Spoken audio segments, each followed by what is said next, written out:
Hey everyone! In today's video, I want to talk a little bit about fine-tuning your machine. It helps to fine-tune your machine by smoothing out your thread path. Whether you have a new machine, a brand new machine, or you come across a vintage machine that you're trying to refurbish, or even if you just have a machine that's sitting around for a couple years, you can do this with 400 grit sandpaper or abrasive cord, and you can smooth out your thread path, and it'll help to get nice looking stitches top and bottom, that and your timing. So this is just one more thing I do to fine tune my machines, and I'm going to show you today how to smooth out your tension discs and the notch in your looper, and of course you can do your screw eyes and the needle plate and things like that. It's really important, and I think that it will help and improve your stitches if you're not getting the best stitches. Okay, so stand by for the video.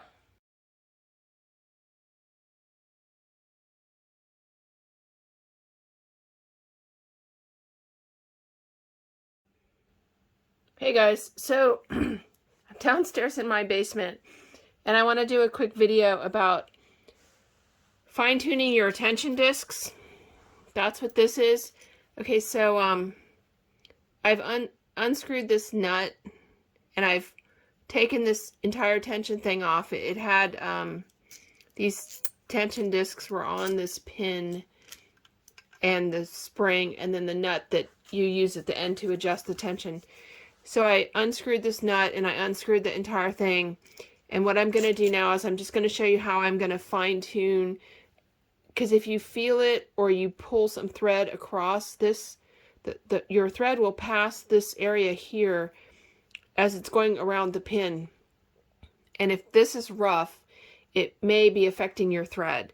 So there's a couple ways you can do this, but I'm just going to show you guys. I happen to be using this vise that it was my father's, and so I'm using that with a piece of leather, and I right now have one of the two tension discs clamped in this vise. If you don't have a vise, you can use something like this. You can just get this at like Home Depot, and you can it already has rubber to protect your metal. You can just like clamp it onto a tabletop or something.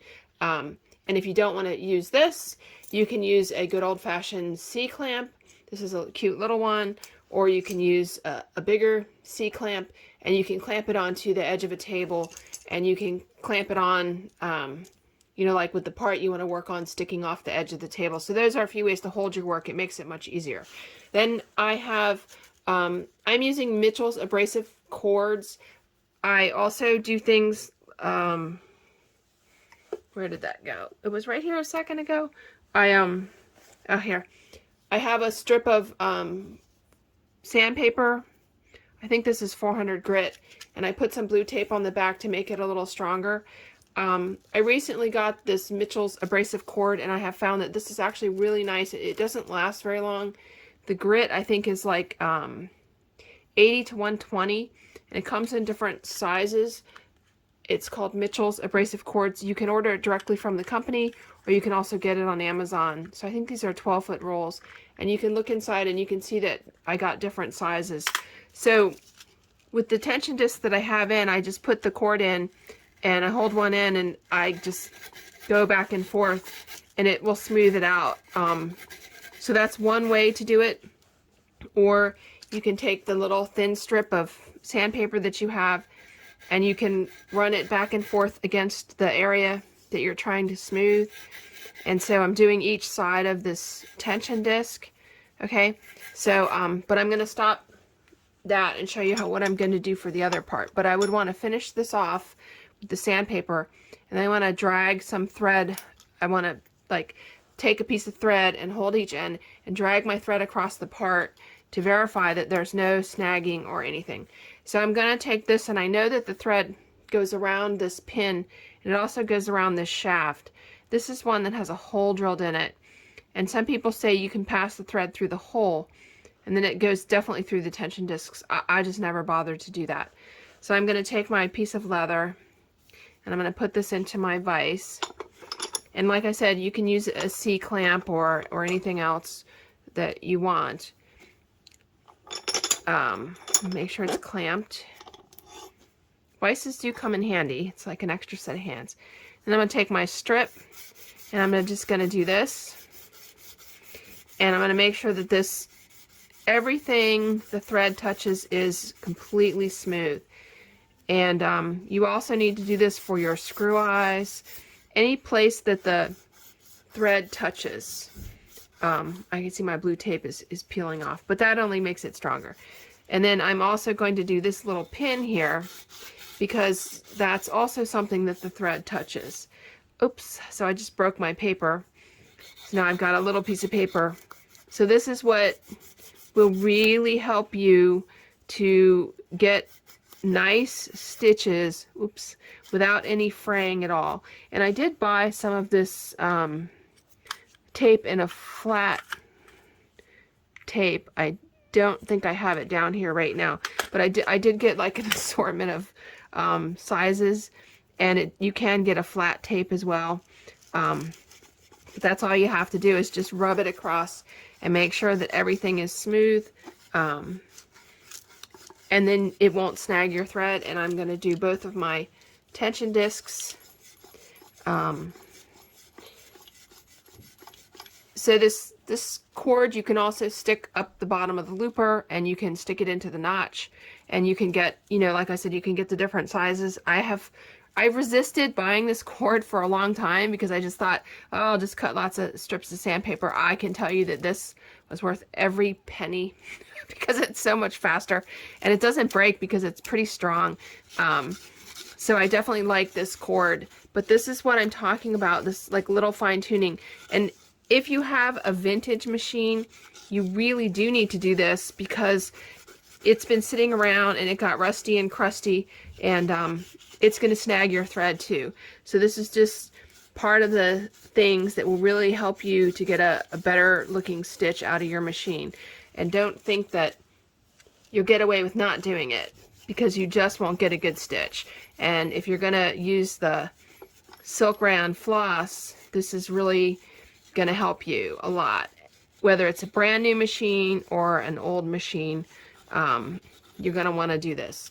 Okay, so hopefully that helps y'all. Just get some 400 grit sandpaper, and just file away. Just all it needs is just a little bit of back and forth, and it will be smooth. I did try to reinforce my sandpaper with the blue tape, but I can see the blue tape is not really sticking. But I mean, this is all I do. It's not hard to do. You just gotta take some time and do it, and you'll see how much better your stitches will be. So I would recommend you do this on your tension discs, on the little gap there. You can take the sandpaper and you can rub it around the whole part, everything that the thread touches, because you know the thread goes through these discs as well. You want to use 400 grit or finer. This, the notch in your looper, your screw eyes, your holes in your needle plate, everything your thread touches. Okay, sorry I'm babbling, so I will go. Thanks for watching. Okay, so when you go to put this back together, the end of the spring that's cut right here, the end where it stops, when you put this on, you want to put that away from the pin, because you don't want to take any chance that that cut end is possibly going to go over here and snag your thread. All right, that's just a minor detail. Then you put your nut back on as best you can, and then this nut is what you use to adjust the tension. So right here, when it's at the end, I have like no tension on this thing, so my spring is perfect. And then as I start to screw this down, I'll increase the tension. If you can't get your tension loose enough, you may have to take this spring, and you may have to take, I'll just show you real quick here. If you can't get it loose enough, you may have to take some wire cutters, and you may have to come in here and just chop off like 1 or 2 revolutions, and that will shorten the spring if you can't get your tension loose enough. But this spring is nice and lightweight. A lot of the vintage machines have a much more heavy duty spring than this, and it's difficult to get the tension adjustments, have a lot of variability when you have a really thick spring. So I just wanted to show you that. You take that cut end there and you put it away from the slit in the discs, and then I'm just going to put this on. So I'm happy with how the length of my spring. It's just no tension at all when I get the nut started, and then as I screw the nut down, I'll be increasing my tension. So that's my polished tension device, and I'll go stick it back on my machine. Okay, so I want to point out that this paddle, it has a hole in it, and I actually made the hole in this one. This is a Cornelli A machine I'm working on. I drilled that hole myself, and I have already filed it smooth with the Mitchell's Abrasive Cords. This is a 52C. This is a crocus cord. This is a different, it's a finer grit, I guess you'd say, than some of the other ones I have. But I really do like this Mitchell's Abrasive Cord. So I just want to point out that I smoothed this hole out. Then I'm going to put my tension discs back in, and I'm going to tighten the nut. When I put my discs in, I have the pin pointing to my spring. Sorry, you guys can't see that. Okay, hopefully you guys can see this. So I have the pin pointing in a straight line to my spring. And it is important that your spring is working. Like you can see here on this one, I've actually stretched it out so that a coil, one entire coil of this spring is sticking out of this metal part, so that there's a lot of springiness in my spring. And I have the spring pointing down far away from the looper, where the thread comes from the spring into the looper, so that I will get the most action out of the spring. And then I turn this until the pin is sort of pointing directly at the spring. And then I'm going to tighten the nut while I'm kind of holding it so that the pin doesn't move.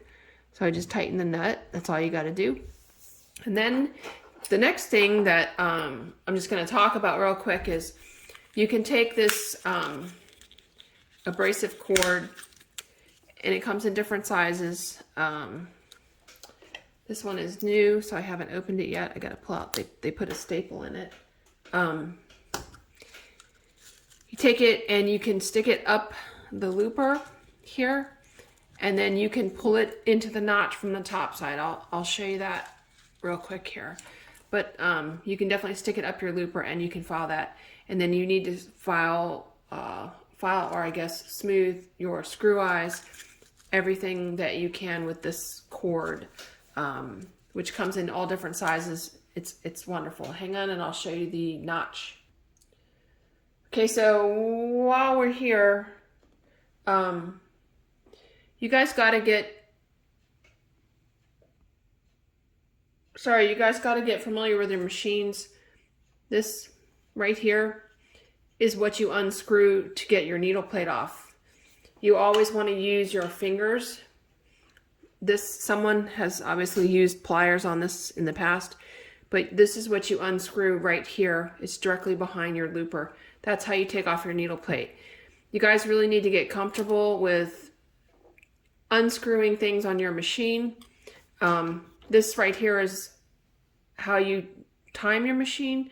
That you do not want to loosen until you are prepared to retime your machine. But this is the worm gear with the quick change spring. So anyway, I'm going to loosen this and take the needle plate off. Haha. Okay, sorry about that, guys. I discovered that the video was sideways. So anyway, I'm gonna let me turn on my light here. I got two lights on my machine, one in the front here and one in the back. So I'm gonna reach under with my right hand, and I've taken my foot off, and I'm gonna loosen that screw, and I'm gonna push up from below on the screw. I'm gonna take the needle plate off. So this is the needle plate and the screw.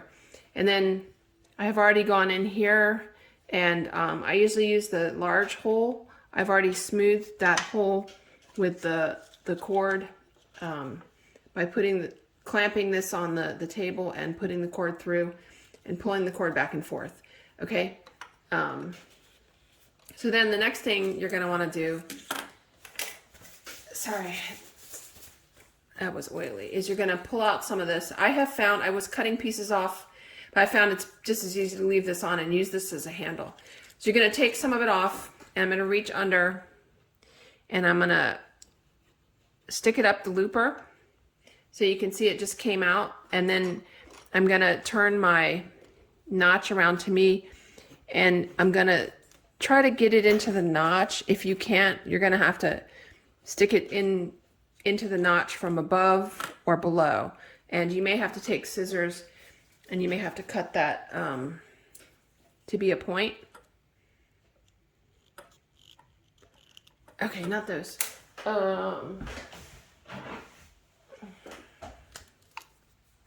I got different sizes and I left all my other sizes downstairs. So I've now cut that into a point with my knot fabric scissors, and then I'm gonna try to poke it down the hole. Okay, that's not fitting down the hole. I need to get the finer one. Hold on. Okay, so I am back.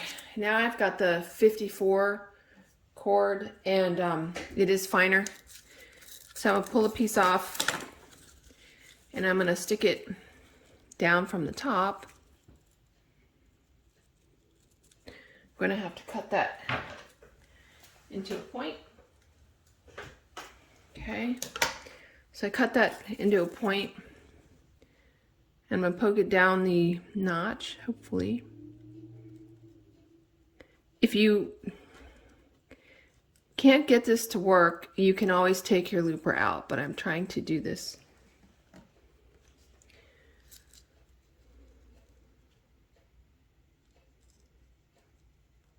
Okay. Sometimes it helps to use tweezers. And I'm not saying this is easy, but I'm going to poke it down.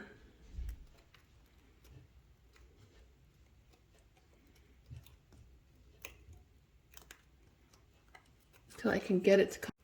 So I'm just feeding it like a millimeter at a time. Eventually it's going to come out the bottom. I've got to be close. I'm gonna put you on pause and get it out. Okay, so I actually stuck my threading wire up through the bottom, but now